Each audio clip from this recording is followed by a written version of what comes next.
خواهش میکنم اگر که همینجا ضبط شده باشه همین سخنه ما را ضبط کنین، همون محمد انصاری در رسونین. در تاجیکستان ما هست دیسک کلوب هایی که کابل دوشنبه کسی که دیده باشه طرف 102 رفتنده اونجا هم ما جایی ممنون همین جایی وحشتگیه که مردای تمام دنیا میآیند در اینجا جای استراحتگاه دخترای تاجیک استفاده میبرن مردا. این ممکن است در تاجیکستان ممکن است که دخترها در مکتب مینی یوبکا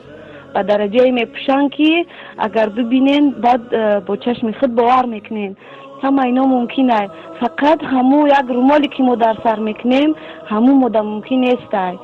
ما خواهش میکنیم نمیتونیم در آمده قطعی و مرد صحبت کرده یا که در همون روز گنی هستن اینجا زنکا ما مسئولیت کردگی هستیم میتونن که میبروین صحبت میکنن ولی انشالله تشکیل کرده هستیم میکی همیرم باید بگون که شما هم نگین که زنهای خیلی میپوشن و خیلی اون مخصوص تشکیل کردگی هست همه خیلی که مردا را به آبرو کردن همون سفیدا را مثال همون ملاها را حاضر همین خیلی مبارزه رفته فقط سه دختر میقپن میپوشونن یک دو رومال و یک دو وای میکنن نشان میتین در تلویزیون هم خیلی چیزا را نشان دادن حاضر به درجه اولیش سخت رفته میگن که نه کی دیده است یا که کی چی میکند هست همی یک نوار در تلفن ضبط کردن همی بچه های همی بازار ضبط کردن همی را خواهش کردن که پرتوی نمیدونم خیلی چی خیلی میپرتین ولی راهش همی و بیم نصیب باشه همی را نمی پرتوی من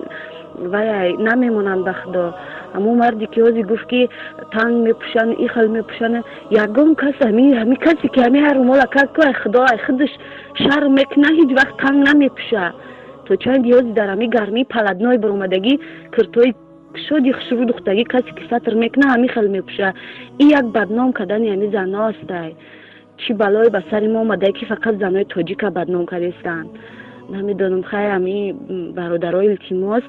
شما همین سخنام ضبط کنین نمیتونم گردده امروز یک وایشته بود نتونستیم سخن کرده